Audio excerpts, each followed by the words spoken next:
The prophetic books were written to warn the people of Israel about their way. They had to obey God to walk in his blessing, but if they stayed disobedient, they would go into exile. The prophets also show God's desire to forgive, to restore, and to heal.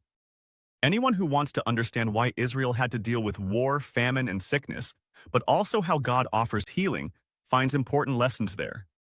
In this study, we look at different reasons from the prophets why healing is God's desire for his children. Reason 1. The stripes of Jesus. One of the best-known prophecies about healing is in Isaiah 53. This chapter in the Old Testament looks forward many hundreds of years to the cross. It shows how Jesus would bring forgiveness for our sins.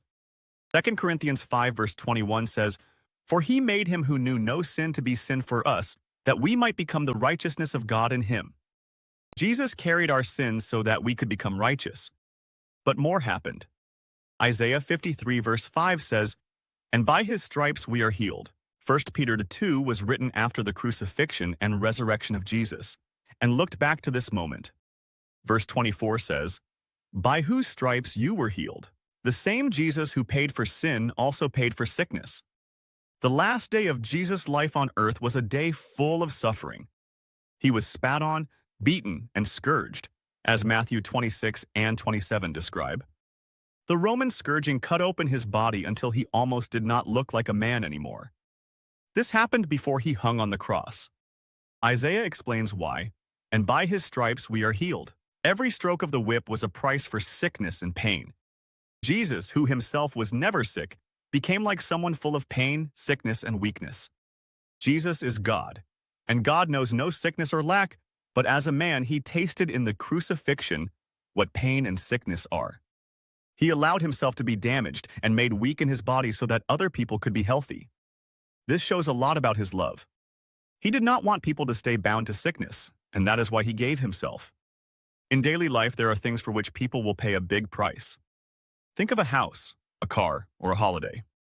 For a house, people often pay a mortgage for 30 years. But nobody gives his life or health for a house.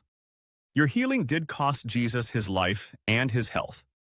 Do you see that healing is not something small for Jesus? It is very important for him that you are healthy. So Jesus did not only come to the earth to forgive sin, even though that is the most important thing there is, but Jesus also came to set people free from the power of sickness. He wants complete healing in a person's spirit, soul, and body. 1 Thessalonians 5 verse 23 says that God wants to keep the spirit, the soul, and the body blameless. Jesus let himself be taken prisoner and abused so that your body can be healthy. Isaiah therefore says again, "And by his stripes we are healed." Notice that this is in the past tense. Another translation says it like this: "His stripes gave us healing." In God's eyes, the price is already paid, and the healing is already released. In the spiritual world, health is already given. In the born-again spirit of a believer, healing is present. It only has to flow from the human spirit into the body. God does not have to do something new. He has already given it. What is needed is revelation and faith that sickness has no right anymore on the body of a child of God. Fasting, praying, reading the Bible, and speaking out God's word are good to feed yourself with faith and revelation, and to speak against unbelief. But fasting is not a kind of trade. I give this to God, then he gives health back. The sacrifice is already brought. There is nothing left to trade. You may accept it as a gift. Hebrews 9 verse 25 explains that Jesus does not offer himself again and again. He appeared one time to put away sin by the sacrifice of himself. He came one time to the earth to die on the cross and to rise from the dead. When someone today confesses sin, Jesus does not have to be crucified again. The sacrifice of 2,000 years ago was enough. It is the same with sickness. Jesus does not have to be beaten again to carry a new sickness. The stripes from that time have already paid the price for all sicknesses. Reason 2. Sickness was carried. Isaiah 53 speaks not only about stripes, but also about sicknesses and sorrows that Jesus carried. Verse 4 says, "Surely he has borne our griefs and carried our sorrows." In the Hebrew language, the word for griefs here means real physical sicknesses, not only something spiritual. The same word is also used in Deuteronomy 7 verse 15, where the Lord says he will take away all sickness, and in Deuteronomy 28 verse 59, where sickness is named as a curse for disobedience. Also, in 1 Kings 17 verse 17, where the son of the widow becomes sick, the same word is used. The Bible uses this word for physical sicknesses. So Jesus took physical sicknesses on himself. Isaiah also says that he carried our sorrows, a word that includes not only inner pain, but also physical pain and weakness. Matthew 8 verse 16 takes up this prophecy and explains what it means. They brought to him many who were demon-possessed, and he cast out the spirits with a word and healed all who were sick. And verse 17 says, he himself took our infirmities and bore our sicknesses. What Jesus has carried does not have to be carried again. He carried our sicknesses and pains so that we may live without sickness. Reason 3. The healing Messiah. The prophets also announced the coming of the Messiah. One of the signs by which he would be recognized was healing. When John the Baptist began to doubt whether Jesus was really the Messiah, he sent his disciples with the question, "Are you the coming one, or do we look for another?" Jesus did not answer with a theory, but with what was happening. Matthew 11 verse 4 shows his answer. The blind see and the lame walk. The lepers are cleansed and the deaf hear. The dead are raised up and the poor have the gospel preached to them. The answer of Jesus was not random. Isaiah 35 verse 5 had already prophesied, "Then the eyes of the blind shall be opened, and the ears of the deaf shall be unstopped." Isaiah 29 verse 18 also says, "In that day the deaf shall hear the words of the book, and the eyes of the blind shall see out of obscurity." So the Messiah would also be recognized by signs of healing. This happened in the ministry of Jesus. He healed thousands of sick people. The prophecies of Isaiah were fulfilled and will be fulfilled perfectly in the 1,000-year kingdom of peace. At the same time, Jesus is still today the same Messiah. Mark 16 verse 17 says that those who believe will see signs, including healing, and verse 18 says, "They will lay hands on the sick and they will recover." What Jesus will do on the new earth in the future, he also wants to do now in the lives of believers. Reason 4. The tired receive strength. Sickness can make someone tired in the body and in the soul. Sometimes the body is fighting all the time, and someone becomes tired very fast. Isaiah 40 verse 28 shows that God does not become tired and does not grow weary. He gives power to the weak and increases strength to those who have no might. Even young people can become tired. But those who wait on the Lord shall renew their strength. They shall mount up with wings like eagles. They shall run and not be weary. They shall walk and not faint. So God wants to give strength and energy. He is a God of power, and anyone who comes into his presence may receive new energy. Jesus gives an invitation in Matthew 11 verse 28. "Come to me, all you who labor and are heavy laden, and I will give you rest." With him there is rest for the soul. Hebrews 4 verse 3 says, "For we who have believed do enter that rest." God does not want believers to stay worn out and overloaded all their life, but that they receive rest, strength, and health. This does not mean that an unhealthy lifestyle is good. God made the body with a clear need for sleep and rest. Man is not made to never sleep or to always work. Jesus says in Mark 2 verse 27 that the Sabbath was made for man. Rest is a blessing. It is good to slow down regularly and to relax in God's presence. Reason 5. Righteousness and health. From Ezekiel 14 verse 12. God describes the picture of a land that sins in a massive way. He speaks about famine and plague, but he also says that even when the land is under judgment, men like Noah, Daniel, and Job would save their own lives by their righteousness. They would not be able to save the others, but they themselves would be kept, even when the plague is going around.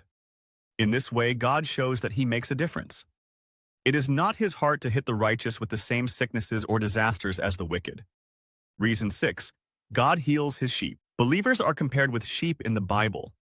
Matthew 9 verse 36 says that Jesus was moved with compassion when he saw the crowds because they were weary and scattered, like sheep having no shepherd. He wants the sheep to have good shepherds who care for them. In Ezekiel 34, God speaks against the shepherds of Israel. They feed themselves instead of the sheep. They do not strengthen the weak, do not heal the sick, do not bind up the broken, and do not bring back the ones who have strayed.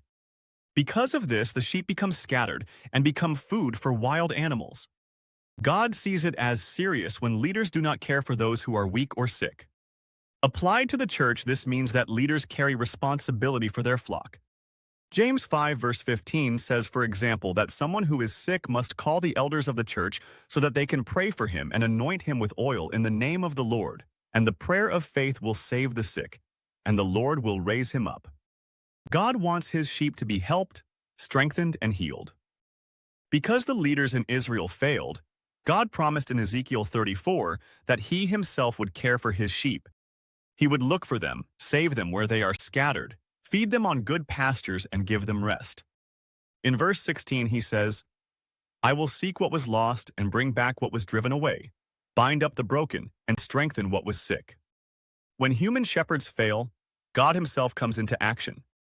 He wants sick people to be healed and wounded people to be cared for. This promise became visible when Jesus came to the earth. Matthew 9 verse 35 says that he went through all the cities and villages, taught, preached the gospel of the kingdom, and healed every sickness and every disease among the people. He saw the crowds as sheep without a shepherd, and said that the harvest was great but the workers few. So he called to pray for workers. The answer came at once. In Matthew 10, Jesus called his 12 disciples to him and gave them power to cast out unclean spirits and to heal every sickness and every disease. He sent them to the lost sheep of Israel with the command to preach the kingdom, to heal the sick, to cleanse lepers, to raise the dead, and to cast out demons. The great shepherd sent smaller shepherds to care for the flock.